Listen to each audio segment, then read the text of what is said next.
I rescued my sister from her abusive ex because I couldn't watch her suffer anymore. Then she betrayed me, cheated on my best friend with the same man. Now she's back, bruised and crying at my job. But this time, I'm done saving her. Hello Reddit I+ here. I'm 29M, and my sister, 27F, has been a walking hurricane in my life for as long as I can remember. We grew up in the Midwest, but our parents are originally from Eastern Europe. They moved back to their home country about 10 years ago after my sister graduated high school. I stayed behind in the States for college and work. In many ways, I was left to pick up the pieces of whatever chaos my sister left behind. Her name isn't actually this, but I'll call her Sophie. From the outside, Sophie was always the golden child. My parents doted on her. Princess treatment from day one. Anything she wanted, she got. And when things went wrong, there was always someone to clean up after her. Usually, that someone was me. Sophie started dating a guy I'll call Ryan when she was 19. At first, he seemed charming. Older, confident, generous, but it didn't take long before the cracks showed. Ryan was controlling, isolating. Then came the bruises. I was 21 at the time, in college, juggling 2 part-time jobs. Every time she called me crying, I'd drop everything to drive across town. Once, I walked into his apartment to find her cowering on the floor while he stood over her, fists clenched. I dragged her out and got in his face. He swung at me. I've had a jaw disorder, TMJ, ever since from where he clocked me. We filed a restraining order. I helped her move. I paid her deposit for a new place. My parents, thousands of miles away, told me I was overreacting, but were relieved it was handled. Sophie swore she was done with Ryan. For a while, things were okay. She was in therapy. She was working part-time. She seemed stronger. I thought maybe she'd turned a corner. Then come my best friend.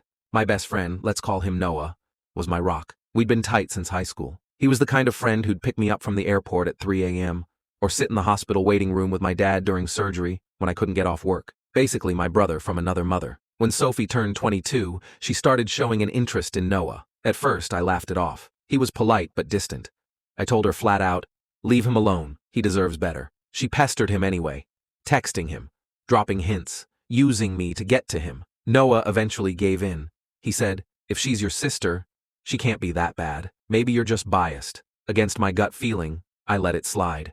They dated for a year and a half, 18 months of Noah cooking her meals, planning trips, remembering anniversaries, paying most of the bills while she figured herself out. He was serious about her, even talked about starting a family one day. Then Sophie cheated with Ryan, the same guy who used to beat her. Her excuse?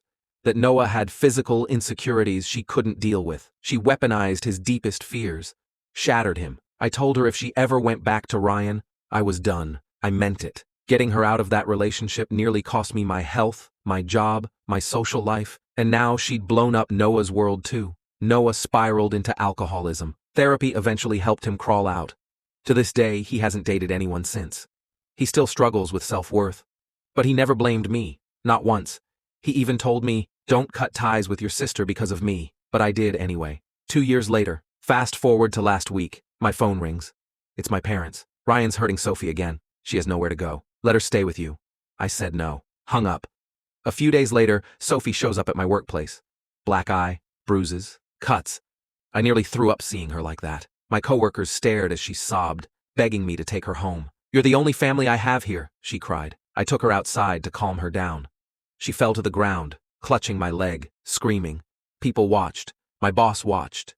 My boss, by the way, is Noah's cousin, the guy who helped me land my job. I snapped, anger and tears all at once. I told her to leave, or I'd call the cops. I was bluffing, but I meant it enough. She walked off after 15 minutes. I don't know where she went. Now my family's blowing up my phone, calling me a monster. My parents threatened to remove me from the will. My cousins think I'm heartless. One cousin in Canada promised to come help Sophie, but can't get here for a week. Nobody knows the full story. Nobody knows Ryan once showed up at my old workplace threatening me, how I had to brandish a weapon to keep him back, how isolated I became because of her drama. I was only 23 when all this started. I was terrified too, but everyone thinks I'm her safety net. After the scene at work, my boss told me to give security her photo. Now she's barred from entering the building.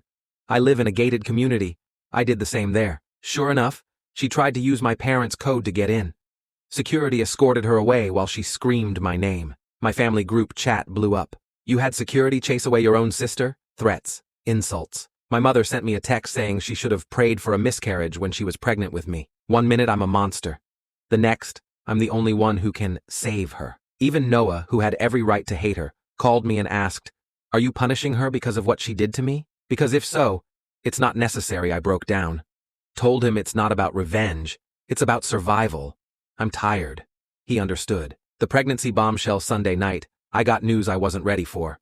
Ryan's sister, who is also Sophie's so-called best friend, showed up at my place. She handed me a letter. Turns out Sophie is pregnant. She'd been trying to baby-trap Ryan to fix their relationship. She stopped birth control without telling him.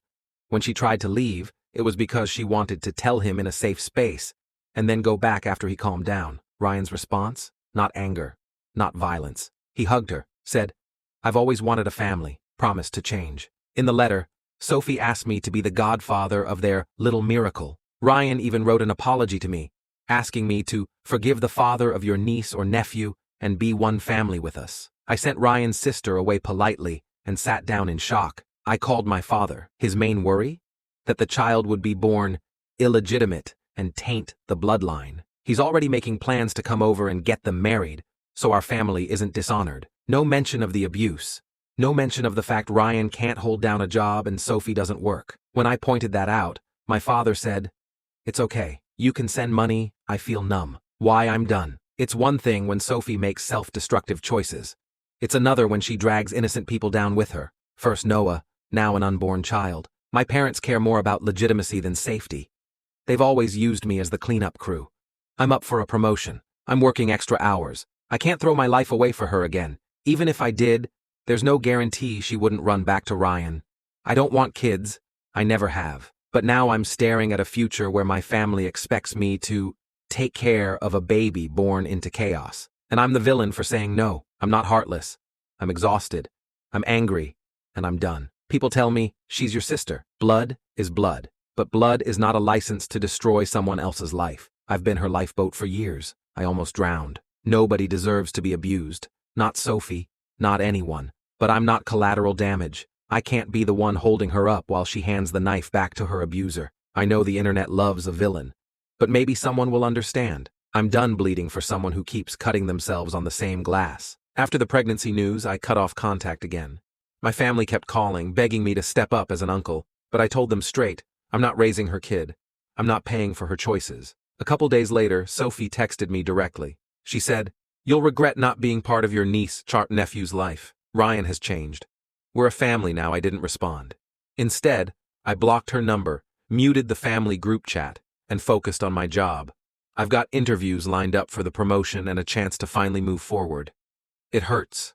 But at this point, the only way I can survive is by letting her live with the consequences she keeps choosing. I saved her once. I can't do it again.